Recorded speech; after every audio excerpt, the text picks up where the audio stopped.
at the beginning of 2011. And I guess the other thing I wanted to say also was Part B, the Medicare Part B premium that you pay if you're on SSDI. Some people have been having, that used to be paid by the state when they were in certain programs, and now the state isn't paying that anymore. So some people have been getting an increase in their, or decrease in their income because they're having to pay that premium. I think I've pretty much covered everything that you need to know, but I think the most important thing to take away today is that this is an option not for SSI, but for other people earning or having, not earning, but having more income than SSI and being notified with share of costs. Your consumers who are in this pickle need to know that there is this option for some kind of earned income to rescue them from that draconian share of cost and a notice of action. Could you comment on keeping your caregiver while you work? I don't think that's been brought up. Anybody have a few minutes? Do you use an assistant to keep your IHSS hours while you're on the program now?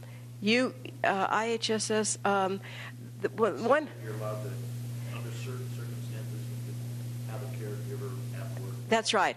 That was part of a legislation we passed a while back, and you can't transfer. It's a neutral, fiscally neutral option, and we don't hear too much about it being done, but you can transfer IHSS hours into the workplace for personal care tasks only. So you have to distinguish between personal care tasks and reasonable accommodation by the employer. So there's the reasonable accommodations on the ADA side. Personal care is something else, and this is allowed if you need some special, feeding or toileting, some kind of special personal care tasks, and I guess they can vary, but that is transferable. I'd love to hear about more people using that, but it is an option. I was hoping you had a good story. I'm looking for something. Yeah, you know who I would really recommend that you talk to Rachel Stewart, the woman that's on the brochure I mentioned. Rachel's in the office in Sacramento, the Department of Health Care Services, and I could give you her email. It's rachel.stewart, Stewart, at dhcs.ca.gov.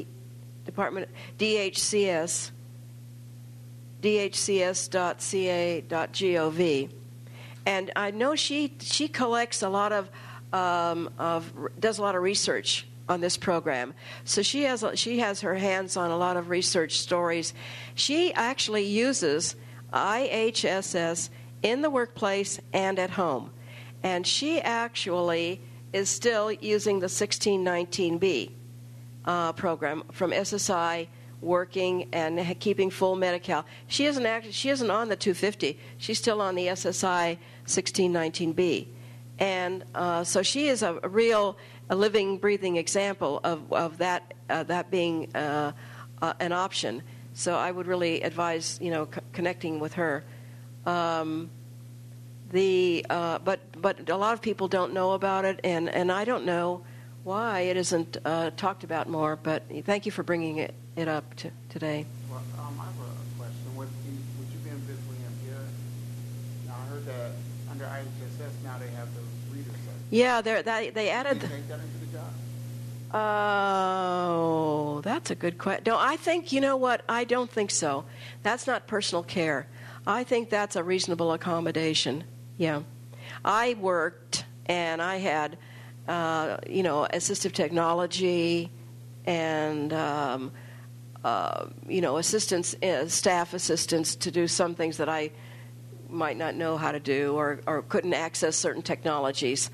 But those are reasonable accommodations. No, personal care is something that's personal with your body, something that your body needs help with. Yes. Yeah, no.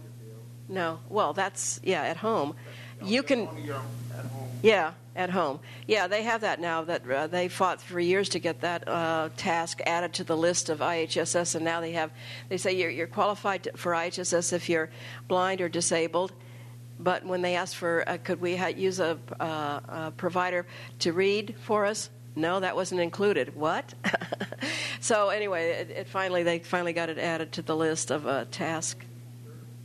Huh? Because I just asked a social worker about my neighbor, and he said that the county would provide that person to read their notice, and that's not covered anymore. I'm glad you brought that question up. Yeah, well, you need to challenge those. Yeah. You need to challenge, because there's a lot of people in the system. Now, it doesn't mean, to me, there's a lot of people out there, like Liz said today, Liz Pasdrell, who was our keynote speaker this morning, she said there's a lot of good people out there working for the state. They hate bringing some of these messages. Am I out of time? We're almost out of time, Penny, so if you could wrap it up, that'd be great. Okay. And then let people know when we do it. Okay.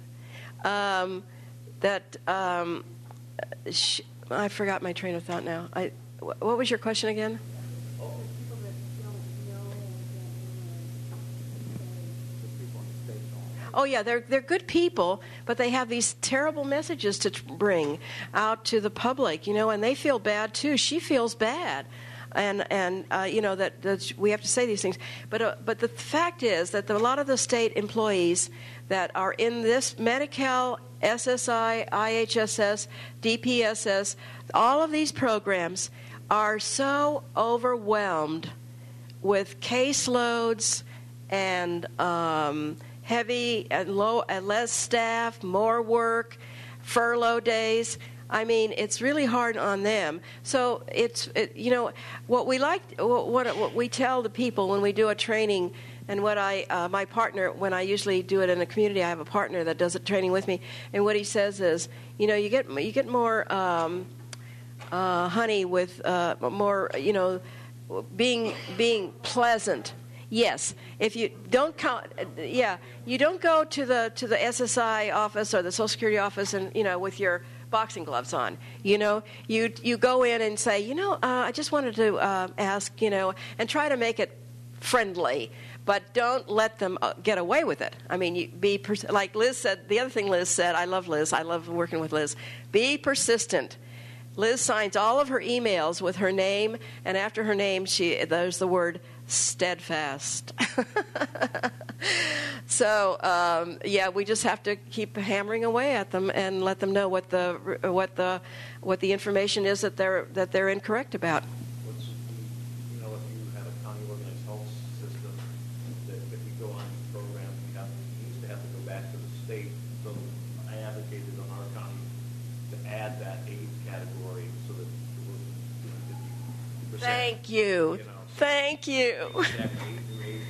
Oh, we need you in L.A. We got a case manager who didn't lose that one-on-one contact. Right. In Sacramento. Yeah. Thank you very much. Well, they said I had to wind up, but anyway, thank you all for showing up, and thank you for allowing me to share this information with you. I really appreciate being here. Thank you.